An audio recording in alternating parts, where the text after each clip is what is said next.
இல்ல இப்ப இவங்க கொடுத்திருக்கக்கூடிய டேட்டா, அதாவது கியூமுலேட்டிவ் 5.62 கோடி அக்கௌண்ட்ஸ் அப்படிங்கிறது வந்து 2015 இருந்து அந்த லான்ச் ஆஃப் த ஸ்கீம், இந்த பிஎம்எம்ஒய் அப்படின்னு சொல்லக்கூடிய இந்த பிரதான் மந்திரி முத்ரா யோஜனா, இந்த திட்டத்தின் கீழே வந்து தமிழ்நாடுக்கு கியூமுலேட்டிவ், அதாவது ஒவ்வொரு ஆண்டும் அது எண்ணிக்கையை சேர்த்து கூட்டு சேர்க்கையிலே அந்த 5.62 crore அக்கௌண்ட்ஸ் அப்படிங்கறத வந்திருக்கு.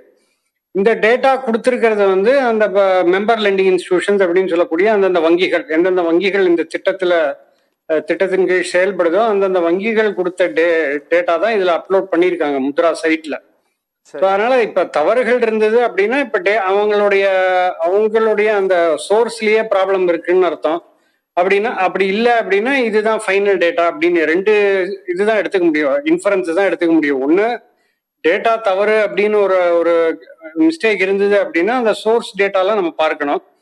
இரண்டாவதாக இது வந்து தவறுகள் இல்லை அப்படின்னா இதுதான் தமிழ்நாடு வந்து இந்த அளவுக்கு கடன் பெற்றிருக்கு, 5.6 கோடி அளவுக்கு கணக்குகள் அளவுக்கு கடன் பெற்றிருக்கு அப்படிங்கறத நம்ம எடுத்துக்கலாம். ரெண்டு சேர்த்து தான் எடுத்துக்கலாம். ஏன்னா நம்மளுடைய ஒப்பீனியன் அப்படிங்கறது வந்து நம்ம ஊகத்தின் அடிப்படையில பண்ண முடியாது. அவங்க கொடுக்கக்கூடிய அந்த புள்ளி விவரங்கள் அடிப்படையில தான் இந்த டேட்டா நம்ம அனலைஸ் பண்ண முடியும். சார், அமைச்சர் சொல்லிட்டு போறதெல்லாம் டேட்டாவா நம்ம எடுத்துக்க கூடாதா, இல்ல வந்து அந்த அதிகாரப்பூர்வ இணையதளத்துல போட்டுக்கிறத மட்டும்தான் டேட்டாவா எடுத்துக்கணுமா? இல்ல, அவங்க கொடுத்திருக்கிறது அந்த டேட்டா தான் கொடுத்திருக்காங்க. 5.6 கோடி அக்கௌண்ட் அப்படிங்கிறது வந்து அந்த முத்ரா சைட்ல வெப்சைட்ல கொடுத்த டேட்டா. ஏன்னா அவங்க இப்ப அமைச்சர் வந்து அவங்களுக்கு தோணிய நம்பர்ஸ் கொடுக்க முடியாது. ஏன்னா அவங்களுக்கு வந்து அந்த வெப்சைட்ல அப்படி மொத்தமா இவ்வளவு கணக்கு கொடுத்துருக்கோம் ஏதோ போட்டிருக்காங்களா என்ன? நான் இன்னைக்கு கூட பார்த்தேன், அப்படி எதுவும் இல்லையே.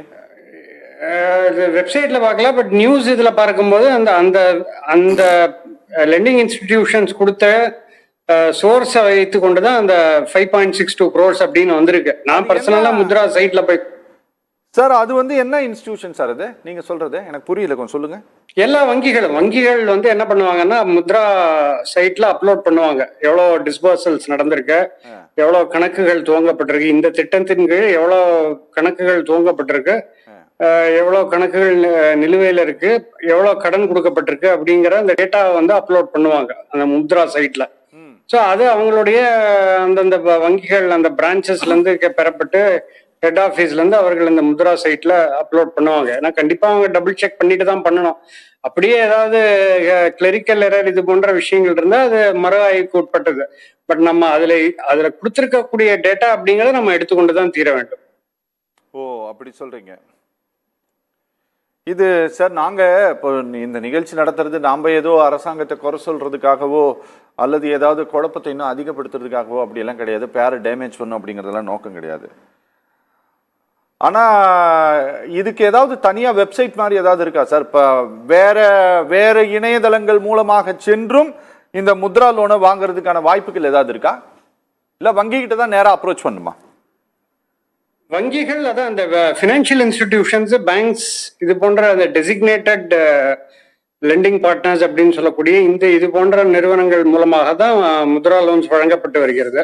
ஏன்னா அது ப்ராசஸ் அப்படிங்கிறது பார்க்கும்போது ஒன்றும் டாக்குமெண்டேஷன் இல்லை அப்படிங்கிற அந்த சில தளர்வுகள்லாம் இருக்கிறதுனால அவங்களுடைய அந்த முயற்சிகள் எடுத்துக்கொண்டு தான் பண்ண முடியும். ஸோ அதனால இது போன்ற டெசிக்னேட்டட் வங்கிகளில் மட்டும்தான், இன்ஸ்டிடியூஷன்ஸ்ல மட்டும்தான் கொடுக்கக்கூடிய ஏற்பாடுகள் நடந்து கொண்டிருக்கு. சார், இன்னைக்கு இது எல்லாமே ஆன்லைன் மூலமாகத்தான் இன்னைக்கு எல்லா பேங்கோட கடனும் இன்னைக்கு வாங்க வேண்டிய தேவை இருக்குது சார். முத்ரா லோனுடைய விண்ணப்பத்திற்கு அப்படின்னு சொல்லிட்டு ஒவ்வொரு வங்கியிலையும் தனியா ஏதாவது லிங்க் கொடுக்குறீங்களா? நீங்க கொடுக்குறாங்களா? முத்ரா லோன் அப்படிங்கிறதுல அந்த ஆப்ஷன் இருக்கும். அதாவது ஒன்று வெப்சைட் கூடுமான வரையில் அவங்க வந்து இப்போ நேரடியாக வங்கிகளில் போய் என்கொயரி பண்ணுறாங்க. அவங்களுக்கு வந்து கைடன்ஸ் கொடுக்கப்படுகிறது எந்த மாதிரியான அடிப்படையில் வந்து இது அப்ளை பண்ணும் அப்படிங்கிறது. ஏன்னா எல்லாருமே நேரடியாக ஆன்லைனில் போகிற மாதிரியான சாத்தியக்கூறுகள் இருக்காது. அவங்க போய் அந்த அணுகி அந்தந்த வங்கி கிளைகளை அணுகி அதன் மூலமாக ஒரு கைடன்ஸ் பெற்றுக்கொண்டு அவர்கள் கடன் பெற்று வருவதுதான் நடைமுறையில் இருக்கு. அப்போ இதுல வந்து அதாவது இந்த ஆன்லைன் டேட்டாஸ் வந்து இது இவங்க சொல்ற மாதிரி டிஜிட்டல் இந்தியாவுக்குள்ள இந்த முத்ரா லோன் இன்னும் முழுமையாக வரல சார். இப்போ இப்போ சார் எஸ்பிஐக்குள்ளே போகலாம் சார். இப்போ நம்ம இந்த பர்சனல் லோன் வாங்குறோம் அப்படின்னா personal loan, car loan, education loan, வேற இன்னும் என்னென்ன லோன் இருக்குதோ எல்லா லோனுக்கும் நம்ம தனித்தனியாக விண்ணப்பம் பண்ணுறதுக்கு நமக்கு ஒரு லிங்க், அவன் ஒரு அவன் ஒரு இது கொடுக்குறான். இத தனியா அது போல லிங்க் எதுவும் இல்ல. இல்ல முத்ராக்கு உண்டான அந்த வெப்சைட்ல இருக்கக்கூடிய லிங்க் தான் தனியா லிங்க் அப்படிங்கிறது இல்ல. முத்ராவுடைய அந்த அந்த போர்ட்டலுக்கு போகும்போது அதற்கு உண்டான லிங்க், அந்த வங்கிகளுக்கு உண்டான லிங்க் இருக்கு. அந்தந்த குறிப்பிட்ட வங்கிகளுக்கு உண்டான லிங்க் இருக்கும். ஓகே. நம்ம எந்த பர்டிகுலர் வங்கிகளை போய் நம்ம அப்ளை பண்றோமோ அந்த வங்கிக்குள்ள இருக்கும்.